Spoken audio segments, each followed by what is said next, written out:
Hello and welcome to I Talk to Ghosts, the podcast that covers the spooky and the spiritual and everything in between. I'm your spirited host, Jennifer, a professional medium and a teller of ghost stories. Now, you may recall that last week's theme was angels. Well, this week's theme, we are covering stories about demons. But not to worry, this episode has been presaged and blessed. In all seriousness, as a medium, I'm asked quite often if I've ever encountered a dark entity or something that really truly terrified me. And honestly, of the hundreds and hundreds of readings I have done, I can say no, I have not ever been scared during a spirit reading. One of the reasons for that could be that while doing a medium reading, I am pouring forth so much love and compassion with the very strong intention of connecting a loved one to a specific person. And with that, those are very strong parameters as to what is allowed and what isn't. I am flinging my energy as high and as bright as possible. I like to say I'm not working in the shadows. I'm not working in the basement. I'm not working in the lower levels. So I don't go seeking those things out either. Anytime the subject of darker entities like demons comes up, I do like to kind of address that. I really believe that with consciousness, intention is key. I don't work with fear. And when we work with love and compassion, those are the parameters. Those are the rules. So I hope that makes sense. So, after the scary demon stories, join me for a new in-studio spirit reading with my podcast guest of the week. And after that, join me at my seance table for a message from the spirits dedicated to someone listening to the podcast. And since you are, that message could be specifically for you. That's later on in the podcast. But first, the stories. The spooky starts now.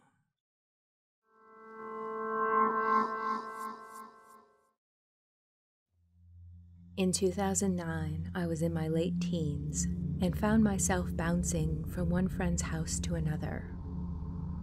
I was staying at my friend's house after we graduated high school.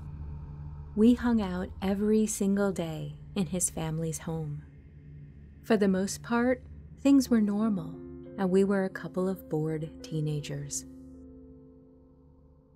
One day, my friend confided in me that he was aware of a demon that was lingering around, and that he had been told its name was Jacob. At the time, I had an interest in the occult myself, but I wasn't ready to believe what he was telling me. He said he learned its name during a Ouija board session, but I was there too, and I remember that night. There had been a bunch of us hanging out, and a couple of us thought that my friend had intentionally been moving the planchette. But then, strange occurrences started happening, even during the day. It always sounded like someone was in the kitchen, being heavy-footed or rough, slamming things out of nowhere. During the commotion, you could hear strange grunting noises as well. But the most disturbing day had so many things happen, all in a short amount of time. Most of us were just hanging out at my friend's house, watching YouTube videos. My friend was sitting in his computer chair, and his bass guitar was leaning against his desk. Suddenly, the guitar randomly leans forward, does a couple of spins as we watch stunned, and then it went back to its original leaning position. We were all immediately excited and loudly discussing what we had just seen, when then a pack of cigarettes near the guitar levitated 10 inches above the desk and then fell back down. We were all shouting and questioning reality at that point, and our thoughts were cut short as one of us let out a startled yelp and grabbed his ankle. He lifted his pant leg, and there were human-looking teeth marks on his skin. He was bleeding. We couldn't believe it. That same day, another friend was pulled off the bed by his feet and did a hard fall onto the floor before he got up and ran out of the house. I witnessed every single one of these events. Hearing myself tell it, it all sounds so ridiculous, but I can't forget any of it. As you may have predicted, I ended up staying with other friends one town over after that. We got a call from my demon housing friend who declared he was on his way over with his girlfriend to stay the night.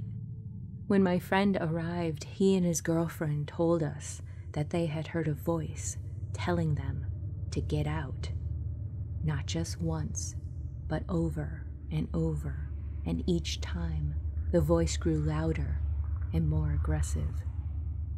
I'm sure half of our friends didn't believe him, but after everything we've gone through, I definitely did. He was shaking and distraught. I couldn't understand how he could ever sleep there in the first place after all the strange things I had seen. It was truly terrifying. We are now all in our 30s, and my friend doesn't believe in the paranormal.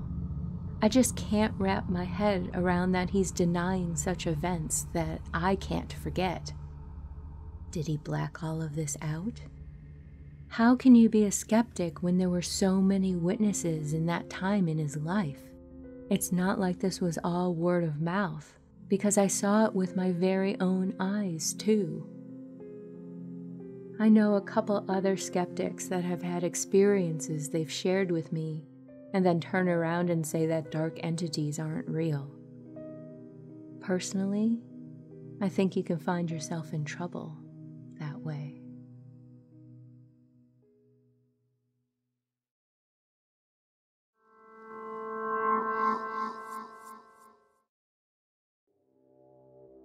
Three months after my family moved into a new home, at night, I saw a dark figure running from my kitchen towards the front room once the lights had been turned off. I didn't hear any footsteps with this motion, so I ignored it, thinking it was just my imagination. But the next night, the same thing happened. Being scared at this point, I told my mom about it, and she said that it was all in my head. 2 nights passed without incident, and then, in the middle of the night, I was woken up by a warm breath on my face. I didn't have the courage to open my eyes, and eventually the breathing stopped. I slowly opened my eyes, and to my horror, I could see a dark figure with a tail and horns on my ceiling. I was scared to death. I couldn't move or shout. I tried, but I was paralyzed. Then, the figure faded and disappeared. I went to my parents' room to sleep, and they scolded me for being afraid and for making things up. That night onward, I slept with the lights on, and after I went to sleep, my mother would come and turn the lights off. One night, I awoke to a dark room, so I got out of bed to turn my lights back on. As I stood, I could see the figure with the tail and the horns at the foot of my bed staring, and I ran to my parents' room. The next morning I cried, and I told my mom to have the house blessed. Reluctantly, they called the family priest, and to everyone's surprise, the priest refused to enter our house. He said he sensed a presence of something supernatural with negative power and did some rituals and a blessing from outside. To my relief, ever since, there's never been a new sighting of this dark figure.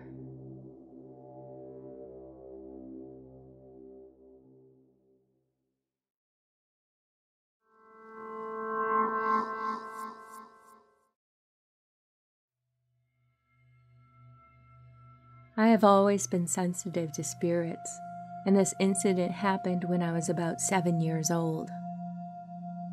My mom's stepmother had children who were only a few years older than myself, and I used to stay over there a lot during the summer. They had just moved into an old farmhouse, and the girls were using the large front room as their bedroom. My aunts had been telling me ghost stories, and were trying to scare me by telling me that someone in the past had met an unfortunate death in the house. During this conversation, someone got the idea to try to contact this spirit.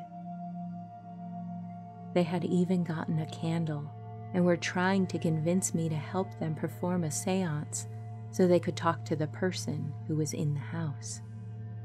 Of course, I got scared and wouldn't sit with them, but watched while they tried to talk to whoever was there. After a while, they gave up, and we went on to do other things. Later that night, we finally went to bed.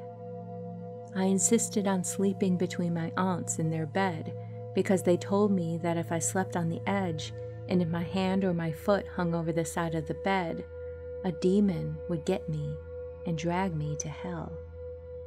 I was very impressionable. I still won't sleep with my hands or feet hanging over the side of my bed, and I'm 32 now.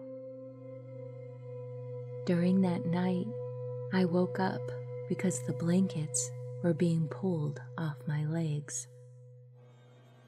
I looked at the foot of the bed, and there was a dark figure standing there. I was convinced that it was a demon and that he was waiting for one of us to put our foot off of the bed. I was too scared to even move.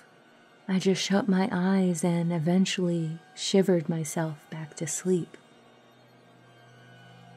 I refused to sleep in that room again. I stayed in their mom's room after that when I spent the night. Eventually, the girls switched rooms with their mom. I told them later, when we were older, what had happened to me that night, and they admitted they had seen things in that room also. And that's why they had convinced their mom to switch rooms.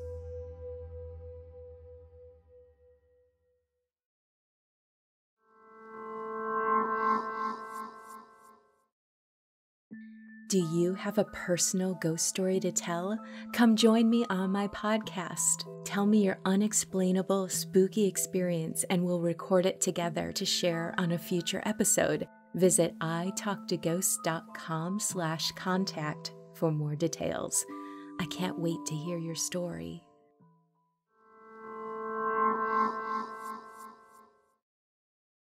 Hello and welcome back to I Talk to Ghosts. My guest this evening is Neena. Neena, welcome to the podcast. How are you doing this evening? I'm doing great. I'm kind of tired because school was kind of hectic, but, I'm doing great. Excellent. That is very funny because the first thing that was kind of being emoted and coming through was, how is school? Tell me everything. It's important. Mm-hmm. Now, full disclosure, your mom did tell me that your grandfather has passed. Now, is this something that he would often ask you? Like, how is school? School seems important. And how are you doing? How was your day? That sort of thing. He would, pick me up from school, take me to school.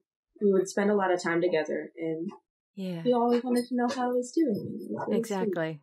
Sweet. The emotion that's coming through with that is just he really cares about how you're navigating things, how your friends are doing, how you feel about things, and then the academia of it. I never use the word academia, but he's like, the academia of it. That does sound like something he would say. Mm-hmm. Yeah.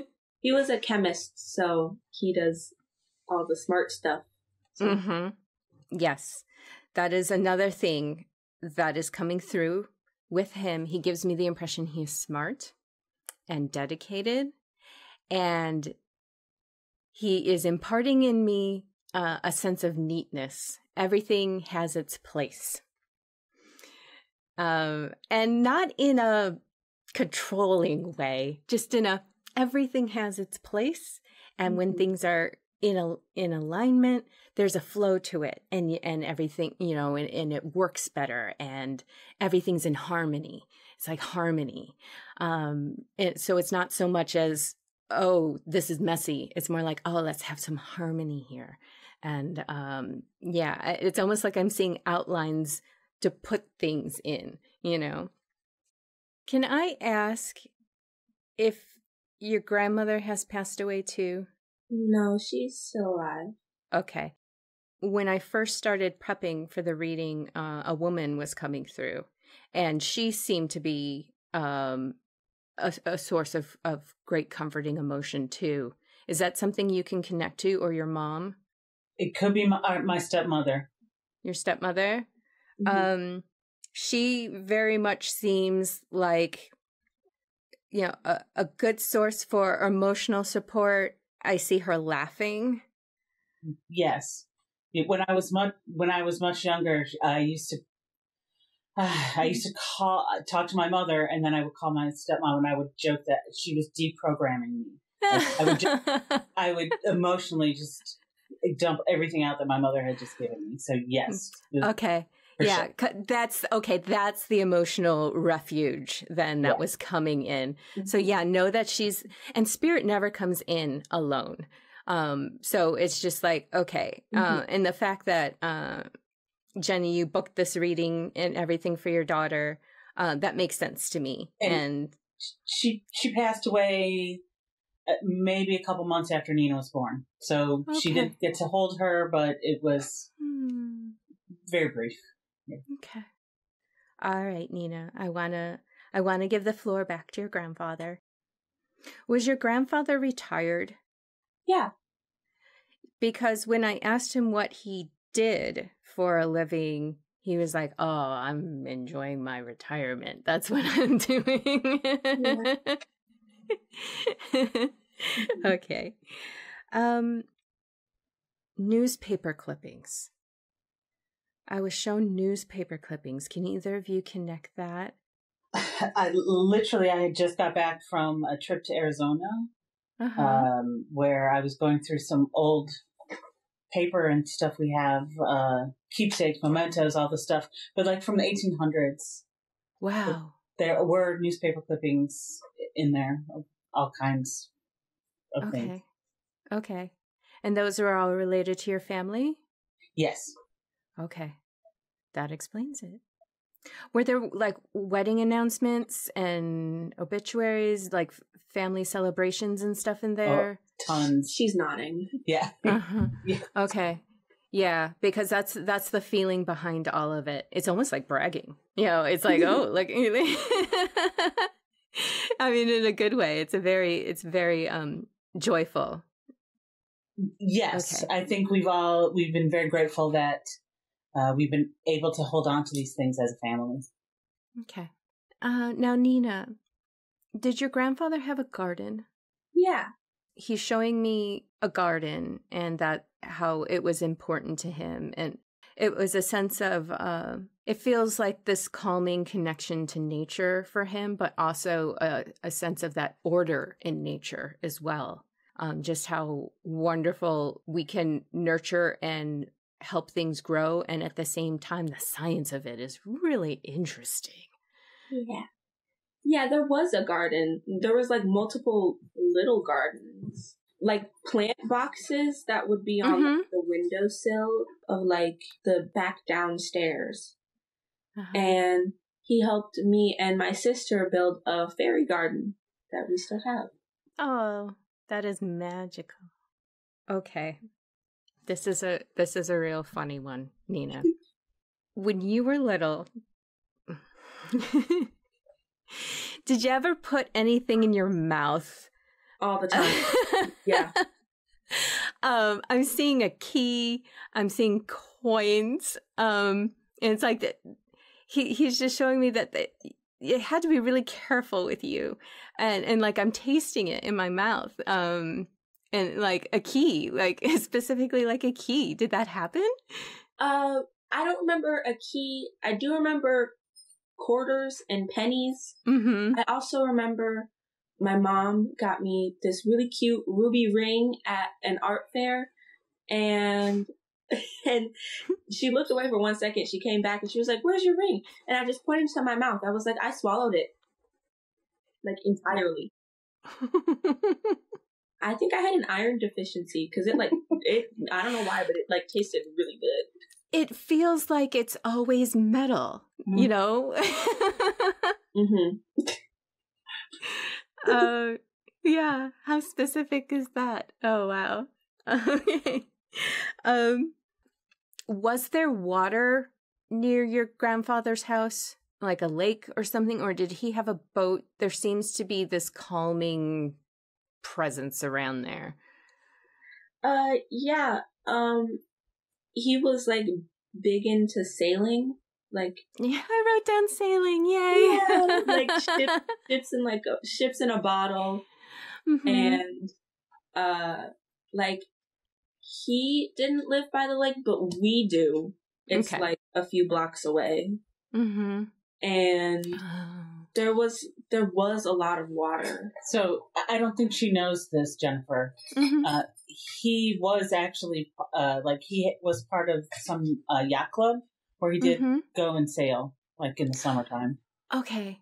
Yeah, that was another thing. I was seeing him tying knots. Knots. Yeah. Uh-huh. Yeah. Oh, has, like, so the interesting. whole book on it. Yep. Ah, that's so interesting. There were also cruises on in the Caribbean that were more like they were barefoot cruises, so it was a very small ship. Oh, wow. Where they allowed them to do the rigging and sail the boat and that kind of stuff. Uh-huh. Yeah. He's kind of chiming in that boats in the water, it was a big passion of his. Like, it made him feel alive. Like, it energized him. He just wants to emote that it was just a great life's passion for him. And he really... Okay. Neena, did you recently go to a dance? Last dance I went to was the winter formal of my freshman year. Okay. Because I'm seeing, like, you know, lights down and, you know, how they have the dance lights that are just kind of, like, moving around and stuff. When I say recent, forgive me for me translating it. He just wants to say that he saw you and you're beautiful and he wants to give you a rose. I know what it is. Yeah? Ice skating. I did ice skating and there would be lights because we would do the Nutcracker on ice. So, oh. Yeah. Okay. And I did it for a while and I would always get roses at the end of the show. Oh, yeah. Because what I saw was the lights, and it's funny. I wrote down roller skates, so I'm dancing in the aisles there. But it's like how I try not to translate it, but there I was, like, was it a dance?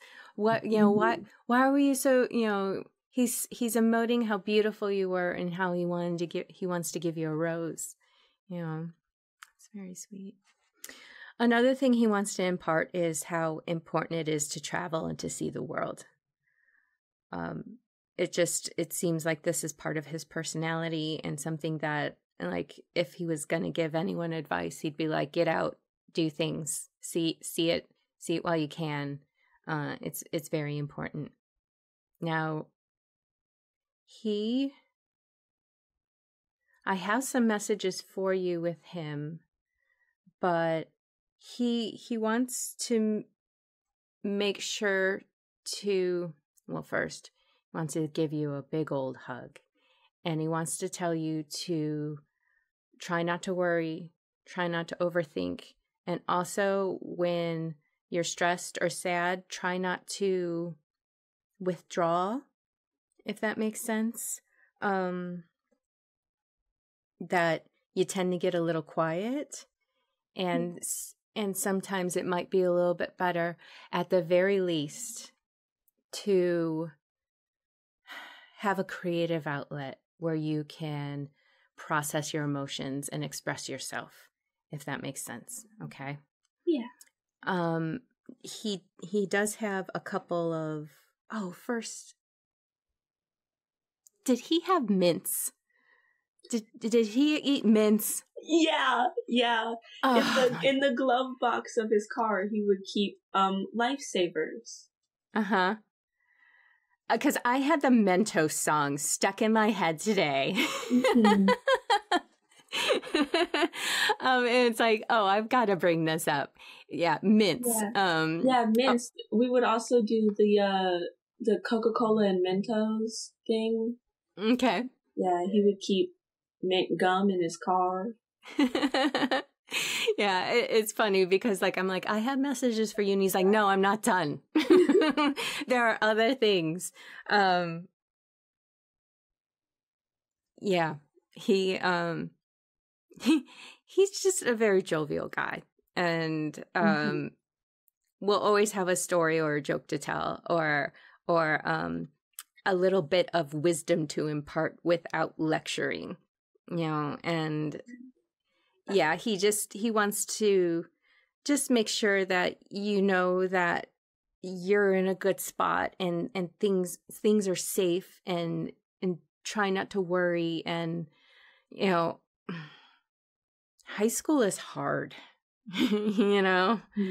and just know that he wants to say, oh my gosh, the world is such a big place, and this is just a fraction of your life, and the things that you're going to be able to do, and the amazing adventures and experiences you can have. He's very excited for you to be able to experience that, and just know that he is always there with you. You're always connected.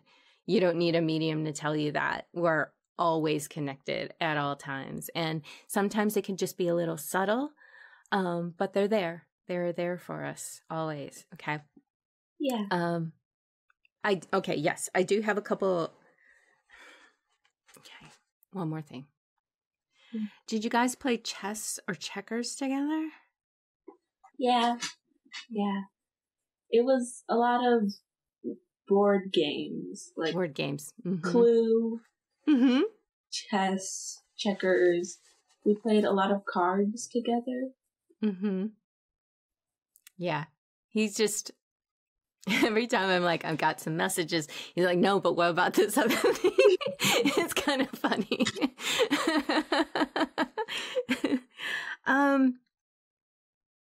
Okay. I'm going to ask this, and maybe this has to do with your mom's stepmom or not.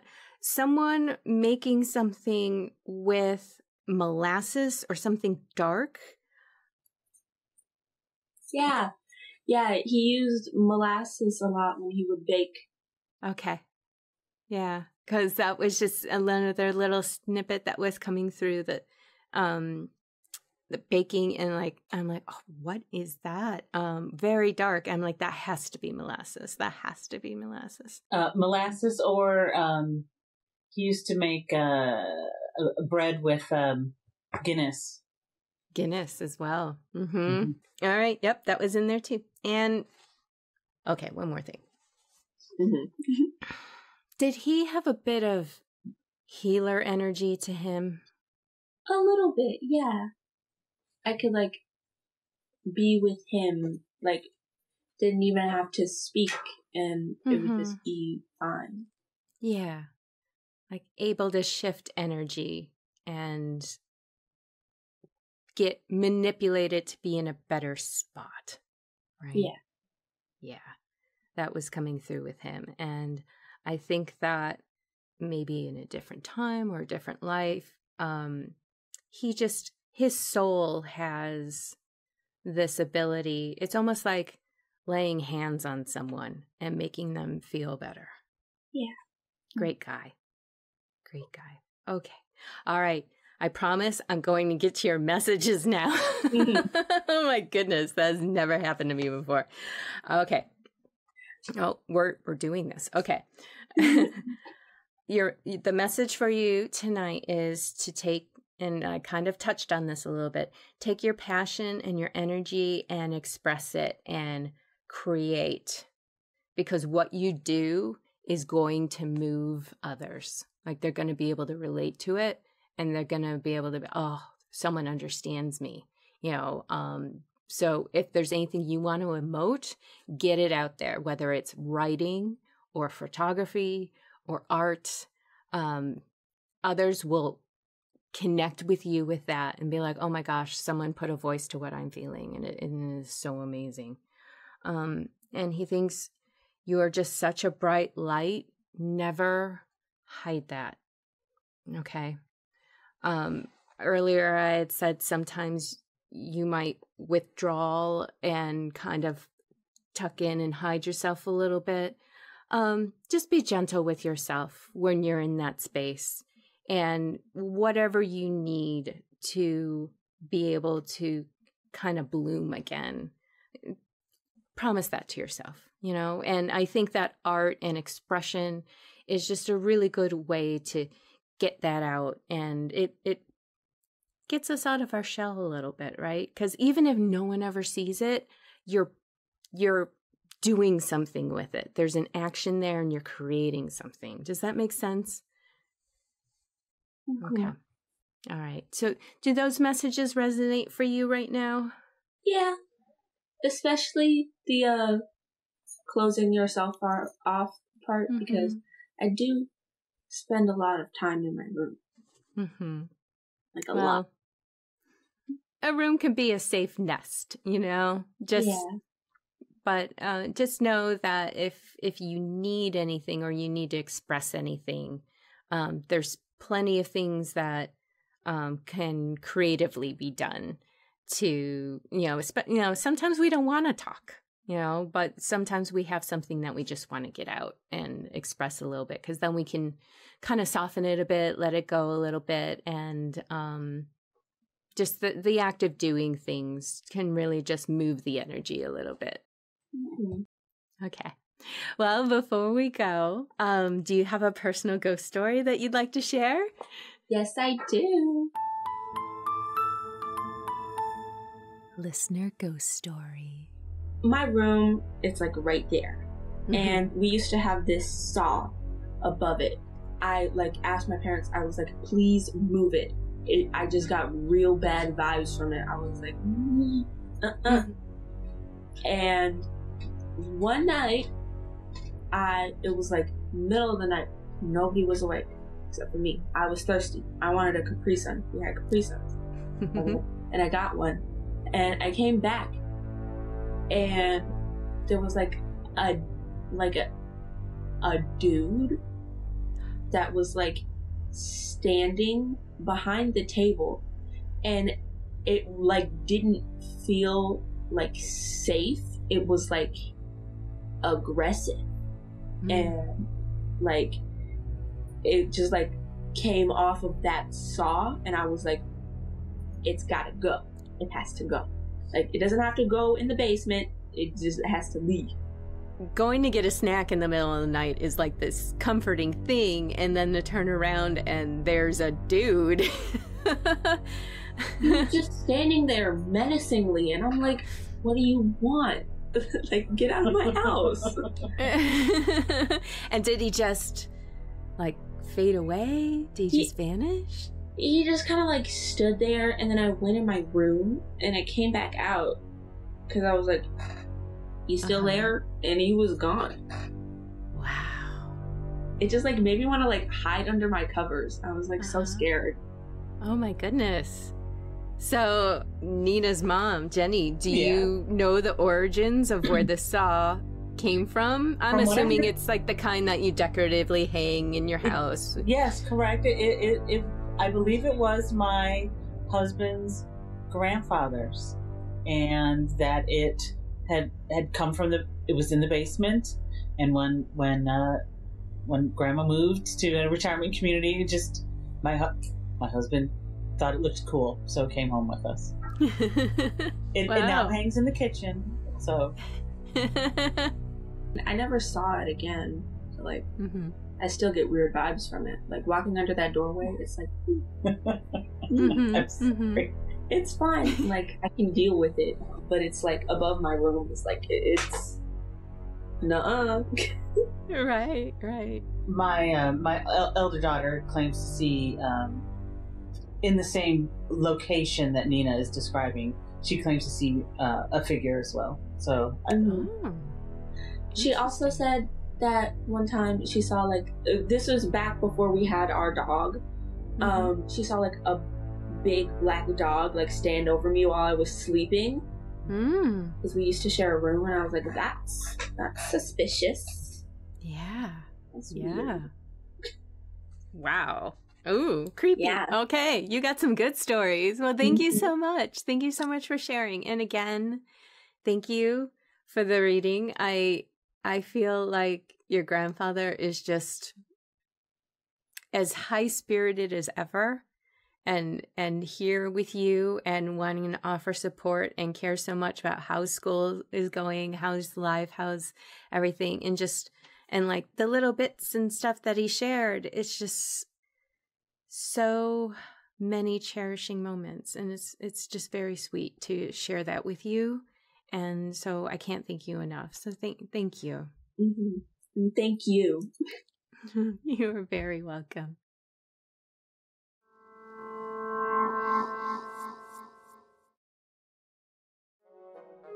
Would you like a free spirit reading with me and record your reading for the podcast? Sign up for your chance to be selected by visiting italktoghosts.com/guest. And as an added bonus, if you don't want to leave your reading up to chance, I'll let you in on a secret. There's a discount offer to book a private session with me, so you can book a date and time for certain. Visit italktoghosts.com/guest for more details. Hello and welcome back to I Talk to Ghosts. I have a message from the spirits this evening that could be specifically for you. So thank you for joining me at my seance table. Tonight, as I call a spirit close, I'm going to be working with black tourmaline. If you're not familiar with black tourmaline, it is an excellent stone to work with to ground and center. Black tourmaline is very earth-based, so you can use that energy to ground and feel centered yourself. It's also very good at repelling negative energy and keeping your space clear of any vibes that you don't want.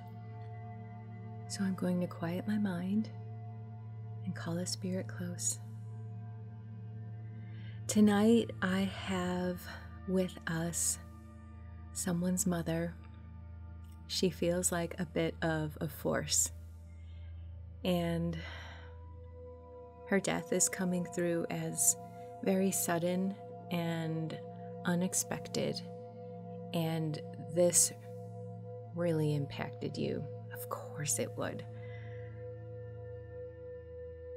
I don't know if we're ever fully prepared for someone's passing, but this one really knocked you sideways.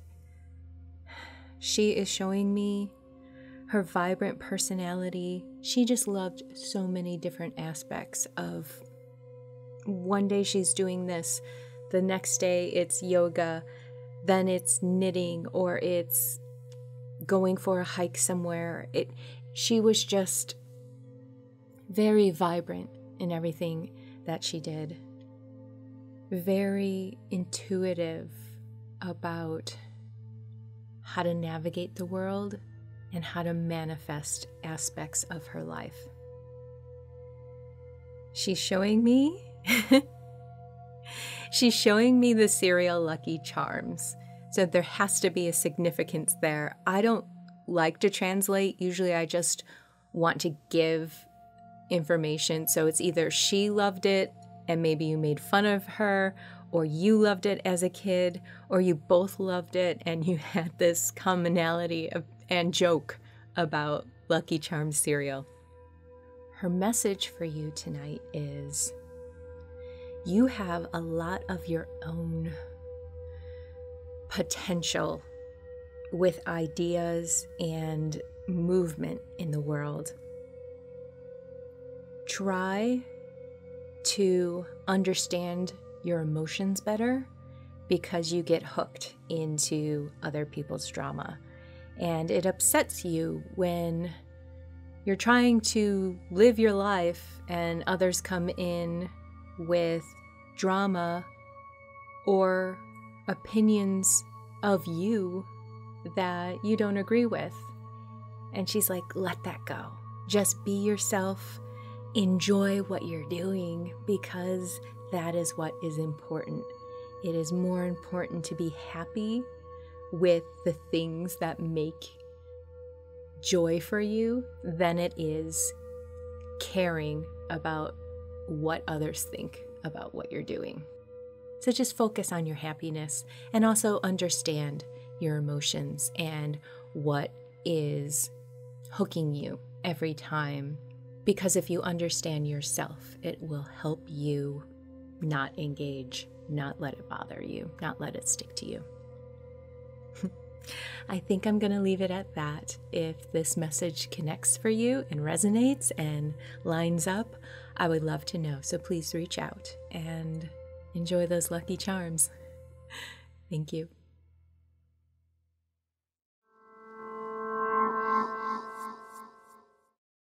Are you enjoying your spooky visit? Please support the podcast by liking, sharing, and subscribing. The ghosts may be talkative, but they are lousy at marketing, so every click helps. Tell your friends and please leave a kind review so that others may join us. The spirits and I thank you.